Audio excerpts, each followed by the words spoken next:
நம்ம இன்றைக்கி இந்த வீடியோவில் சப்பாத்தி நூடுல்ஸ் எப்படி செய்கிறதுன்னு பார்க்கலாம். ரொம்ப எம்மியான ரெசிபி. இது உங்கள் உப்பிலியப்பன் சேனல். ஃபஸ்ட்டு அது செய்கிறதுக்கு தேவையான பொருட்களை பார்த்துப்போம்.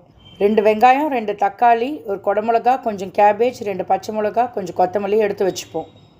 அதெல்லாம் நல்லா கட் பண்ணி பொடி பொடியாக வச்சுப்போம். அடுத்து 3 சப்பாத்தியை எடுத்து பொடி பொடியாக நறுக்கி வச்சுப்போம். இதெல்லாம் ரெடியாக இருந்ததுன்னா உடனே நம்ம அடுத்து செய்ய ஆரம்பிச்சிருவோம். ஃபஸ்ட்டு ஒரு வானலியை வச்சு எண்ணெய் ஊற்றி சோம்பு போட்டு தாளிச்சுப்போம். அதுக்கப்புறம் இந்த வெட்டி வச்ச காய்கறி எல்லாத்தையும் போட்டு ஒரு நல்ல வேகிற வரைக்கும் நல்லா வதக்கிப்போம். அதுக்கப்புறம் கொஞ்சம் மஞ்சப்பொடி, காரப்பொடி, உப்பு, பெருங்காயம் போட்டு நல்லா வதக்கிட்டு நல்லா வேக விட்டுருங்க. மூடி போட வேணாம், அப்படியே ஓப்பன்லேயே வச்சு நல்லா டாஸ் பண்ணுங்கள். அது ஒரு 3/4 நல்லா வேகிற வரைக்கும் நல்லா டாஸ் பண்ணிகிட்டே இருங்க.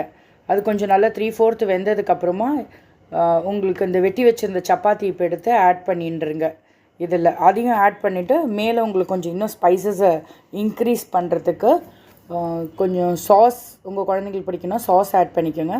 அப்புறம் லைட்டாக ஒரு ஸ்பைஸ் ட்விஸ்ட் கொடுக்கறதுக்கு கரம் மசாலா கொஞ்சோண்டு ஆட் பண்ணிவிட்டு அதையும் சேர்த்து நல்லா வதக்கின்றுங்க.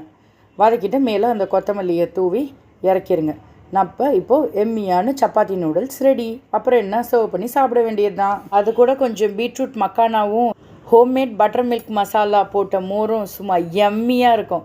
ஸ்கூல்லேருந்து வந்த பசங்களுக்கு ஒரு ட்ரீட்டாக இருக்கும். அப்புறம் எல்லா பசங்களும் உங்களை ஐ லவ் யூன்னு தான் சொல்லுவாங்க.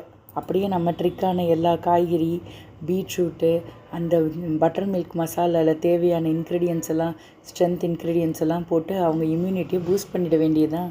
ஹோம்மேட் பட்டர் மில்க் மசாலா வேணும்னா கமெண்ட் பண்ணுங்கள், சொல்லிடுறேன் வீடியோவில். Thank you, bye friends. நெக்ஸ்ட் வீடியோவில் பார்க்கலாம்.